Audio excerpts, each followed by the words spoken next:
I was speaking with my dad one day, and this was recent, and I said to him, Dad, I don't really think I'm such an introvert. And he said, I know. Hi guys, welcome to my channel. If this is your first time, you're welcome. And if this is not your first time, you're welcome back. So today I want to talk about something rather interesting, though normal, but very significant in our lives. So without further ado, let's get into this video. So the subject around the topic of introverts and extroverts and all of those categorization is very normal. It's these are words that we use every day, right? These are words that we use every day. But it gets more interesting when you find out that there are certain finer lines between these categorizations. When you look at things like the omnivert or the ambivert. Now I know a lot of us are not so familiar with the meanings of these words, even if they are words we normally use.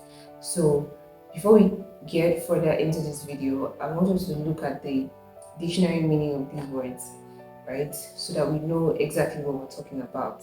So I have some definitions here that I'll be reading out to you. First one is an introvert is a quiet person who is more interested in their own thoughts and feelings than in spending time with other people. An extrovert is a lively and confident person who enjoys being with other people. An ambivert is an individual who has neither pronounced introvert or extrovert characteristics. An omnivert is an active combination of both. Yeah, I paraphrase the last one, but we can all see those definitions. Now that we've come to understand them, let's get right into this video. While these categorizations have been made by intelligent philosophers and psychologists and scientists in general, um, I beg to differ on a lot of views. And that is not to say that they are wrong, their categorizations are wrong or their intellectual expressions, or explanations of these things. Because somebody has to name it, right? Somebody has to tell us or give us a word or give us a name for a particular character or attitude. You understand? Yeah, we need to have a name. Like we need to actually have a name. So I respect the idea behind the categorization, and in fact, I believe it is necessary. But I have a few differing opinions when it comes to its application. Let me put out a disclaimer. There's a particular group I'm after with this video. Before I delve into them, um, let me just say that there are certain things or questions in my heart that have made me question these categorizations, like I've been saying. And first one is, who came up with these classifications and why do we have to follow them?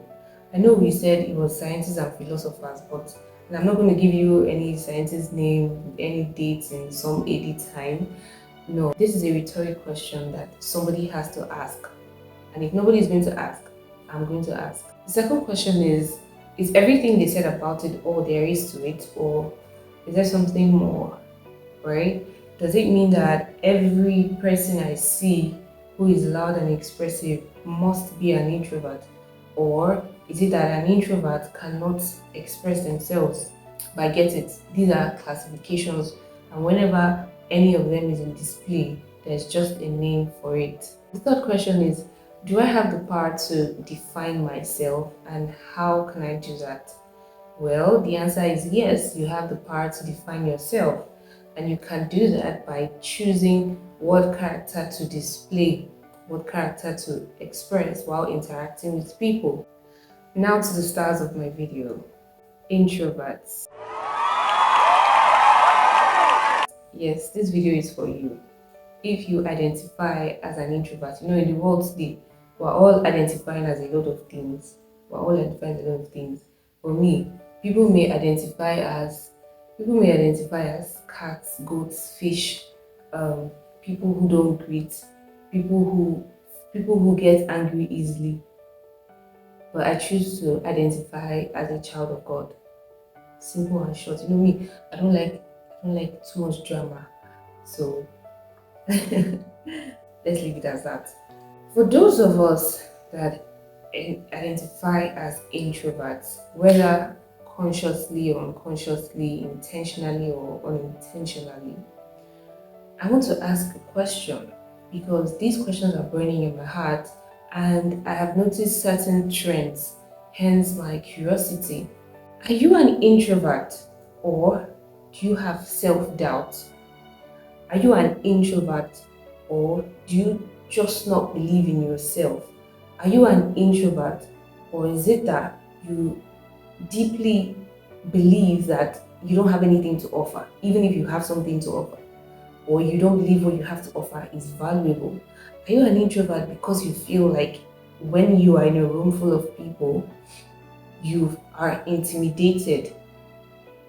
I know you guys will be like, hey, why are you not talking about the extroverts? I'm not talking about the extroverts because if I'm to speak like a particular Nigerian female writer that is globally recognized, I'll say we should all be extroverts. Now that's not to say I would encourage everyone to be going crazy, express loudly all the time. But if you could choose to be anything, please be an extrovert. Because why would you have value and keep it inside of you? Why would you choose your space when you have so much to offer the world? Why? Tell me why.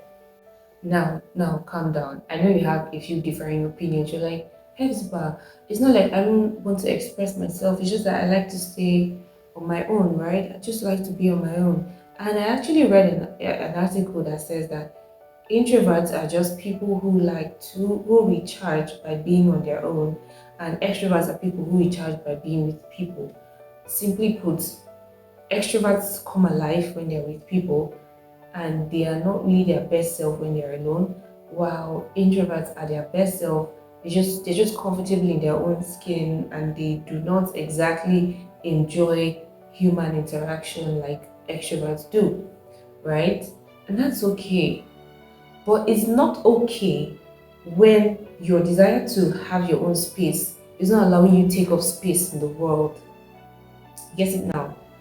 When your desire to be on your own is not serving you, is not serving your purpose, is not serving your gifts, it's rather putting you behind. And then you get to that point where you know you have value to offer, you know you have something to give the world, but you have taken on the identity of someone who is not expressive and you decided to live with it. My question to you is why?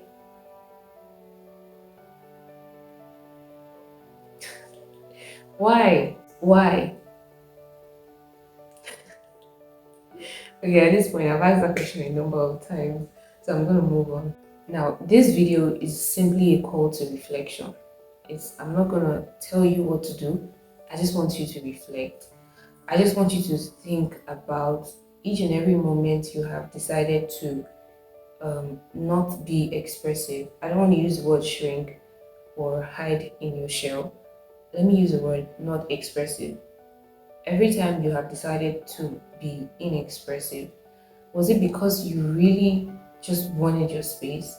Or was it because you had a level of self-doubt? Because a lot of people are hiding under the canopy of introverts, when actually, if you put them in rooms where they can be their authentic self, you would be surprised to find out the explosion of character that is unimaginable as long as the identity is concerned. This is not the version of them that you knew. In fact, you never knew that version existed.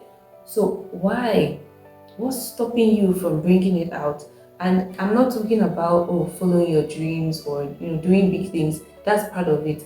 But I'm talking about taking up space in your world on a daily basis, in the little things.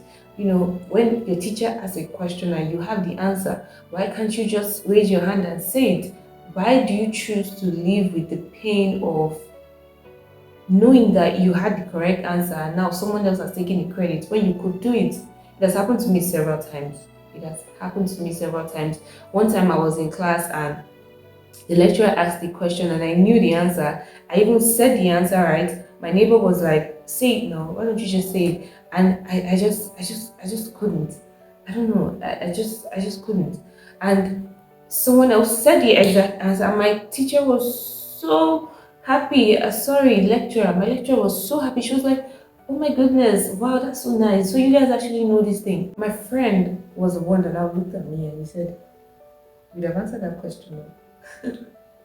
That's how a lot of us are. And as painful as that was, it's in the past, and thankfully I've learned my lessons. But you should too. No problem. It's okay if you want to be an introvert, but please do not shrink yourself under the guise of being introverted. That's all.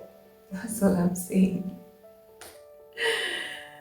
Alright guys, we've come to the end of this video. I hope I've been able to inspire you and move you to a level of self-reflection that is geared towards bringing out a better version of yourself. Yes, because that's what I want to see you do. I want to see you become a better version of yourself, and you're going to do that by self-reflection, reviewing your life, your attitude, your characters, until you get to a point where you are the most authentic yet valuable version of yourself.